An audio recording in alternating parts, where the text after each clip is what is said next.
নমস্কার, আমি doctor Samik Sanyal, consultant obstetrician and gynaecologist practising in Sodepur and Kolkata area.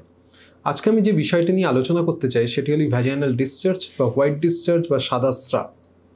আমরা যারা গাইনোকোলজির প্র্যাকটিস করি, আমাদের আউটডোরে একটা বড় অংশের মহিলাদের দেখতে হয় যাদের কমপ্লেন হলো অতিরিক্ত মাত্রায় ভ্যাজাইনাল ডিসচার্জ বা সাদা স্রাব।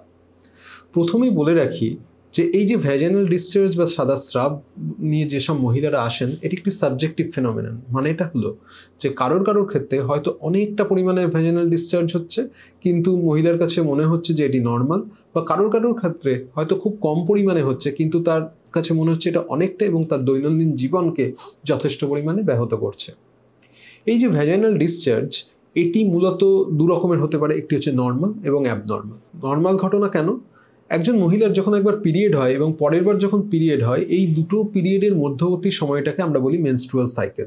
এবং এই মেনস্ট্রুয়াল সাইকেলে ফিমেল হরমোন বা ইস্ট্রোজেন এবং প্রোজেস্টেরনের একটা তারতম্য ঘটে বিভিন্ন সময় অনুযায়ী। এবং ইনিশিয়ালি মানে একটা পিরিয়ড হয়ে যাওয়ার পর ইস্ট্রোজেন হরমোন বেশি থাকার জন্য এই যে হোয়াইট ডিসচার্জ, এটা কিছুটা থিক বা স্টিকি হয়, এবং তারপর আস্তে আস্তে ইস্ট্রোজেন হরমোন কমে এবং প্রোজেস্টেরন হরমোন বাড়ার জন্য এটি অনেকটা থিন হয়ে যায়। এবং এই নর্মাল হোয়াইট ডিসচার্জে ইউজুয়ালি কোনো দুর্গন্ধ থাকে না, এবং এর জন্য কোনো ইচিং বা কোনো পেন বা ইন্টারকোর্স করার সময় কোনো ব্যথা, এইসব সিমটম কিছুই থাকে না। আরেকটা হতে পারে অ্যাবনর্মাল হোয়াইট ডিসচার্জ, যেটার জন্য মূলত একজন ডাক্তারবাবুর কাছে একজন মহিলারা আসেন। সেক্ষেত্রে এই হোয়াইট ডিসচার্জের সাথে বাকি আদার সিমটমস, যেমন তলপেটে ব্যথা বা প্রস্রাবে জ্বালা, প্রচণ্ড ইরিটেশন বা ইচিং হচ্ছে, বা তলপেটে ব্যথা হচ্ছে, সেক্সুয়াল ইন্টারকোর্সের সময় ব্যথা করছে, এইসব সিমটমসগুলো থাকতে পারে। এর কারণ কি? এর কারণ মূলত ইনফেকশন। তো কোনো ইনফেকশন, নন সেক্সুয়ালি ট্রান্সমিটেড ইনফেকশন, মানে যেই ইনফেকশনগুলোর সাথে সেক্সুয়াল ইন্টারকোর্সের কোনো রিলেশন নেই, মূলত এদেরকে দুভাগে ভাগ করা যায়, যেটাকে আমরা মেডিকেল টার্মে বলি ব্যাকটেরিয়াল ভ্যাজাইনোসিস এবং ক্যান্ডিডা ইনফেকশন। কখনো এটা হতে পারে সেক্সুয়ালি ট্রান্সমিটেড ইনফেকশন, মানে সেক্সুয়াল ইন্টারকোর্সের জন্য মূলত ইনফেকশন হয়েছে এবং তার জন্য ভ্যাজাইনাল ডিসচার্জ হচ্ছে। এবং সেক্সুয়ালি ট্রান্সমিটেড ইনফেকশনের জন্য যে ভ্যাজাইনাল ডিসচার্জ হয়, তার কারণরূপে দেখা গেছে সেটা হতে পারে ক্ল্যামাইডিয়া, সেটা হতে পারে গনোরিয়া বা ট্রাইক্রোমোনাস, এরকম বিভিন্ন মাইক্রোভের জন্য হতে পারে।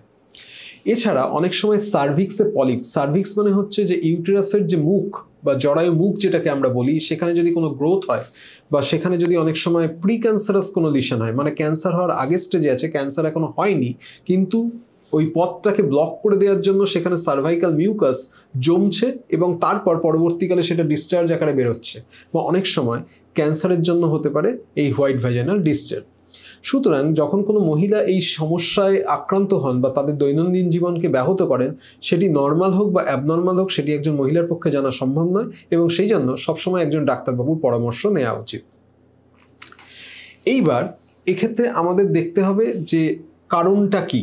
একজন মহিলা যখন হোয়াইট ভ্যাজাইনাল ডিসচার্জ নিয়ে ডাক্তারবাবুর কাছে আসেন, ডাক্তারবাবু তার একটা বেসিক হিস্ট্রি নেন যে এই সিমটম কতদিন ধরে আছে, আদার্স সিমটমস যেগুলোর কথা আমি বললাম, যেটার মাধ্যমে নর্মাল থেকে অ্যাবনর্মাল ভ্যাজাইনাল ডিসচার্জকে ডিফারেন্সিয়েট করা যায়, যেমন অ্যাবডোমিনাল পেন বা লোয়ার অ্যাবডোমিনে পেন হচ্ছে, বা ইচিং হচ্ছে, বা প্রস্রাবে জ্বলন হচ্ছে, বা প্রচণ্ড ইরিটেশন হচ্ছে, সেই সব কোনো সিমটমস আছে কিনা, এর উপর ডিপেন্ড করে ডাক্তারবাবু তাকে কোনো পরীক্ষা করতে দেবেন কি দেবেন না। অনেক সময় ডাক্তারবাবু বলতে পারেন তাকে একটা হাই ভ্যাজাইনাল সোয়াব বা এন্ডোসার্ভাইকাল সোয়াব নেওয়ার কথা। সেক্ষেত্রে যেটা করা হয়, একটি কটন বাডের মতো একটা জিনিস যেটা ভ্যাজাইনার মধ্যে ঢুকিয়ে সেখান থেকে সোয়াব নিয়ে নেওয়া হয়, এবং সেই সোয়াবটা পরে মাইক্রোবায়োলজিস্ট স্লাইডের নিচে পরীক্ষা করে দেখেন যে তাতে কীরকম কোনো ইনফেকশন আছে কিনা। যদি এখানে সেক্সুয়ালি ট্রান্সমিটেড ইনফেকশনের মাইক্রোবস পাওয়া যায়, এবং সেক্ষেত্রে তখন পার্টনারেরও টেস্টিং করতে হয়, এবং সেক্ষেত্রে যদি পার্টনারের ক্ষেত্রে সেই sexually transmitted infection test positive হয়, সেক্ষেত্রে পার্টনারেরও ট্রিটমেন্ট দরকার হতে পারে। একজন মহিলার কী ট্রিটমেন্ট দরকার? যদি সেই মাইক্রোবগুলো নন সেক্সুয়ালি ট্রান্সমিটেড ইনফেকশন হয়, সেক্ষেত্রে সাধারণত অ্যান্টিবায়োটিক্স দেওয়া হয়, যেটি মুখেও খাওয়া যেতে পারে, বা অনেক সময় জেল বা পেশারি আকারে ভ্যাজাইনার মধ্যেও ব্যবহার করা যেতে পারে।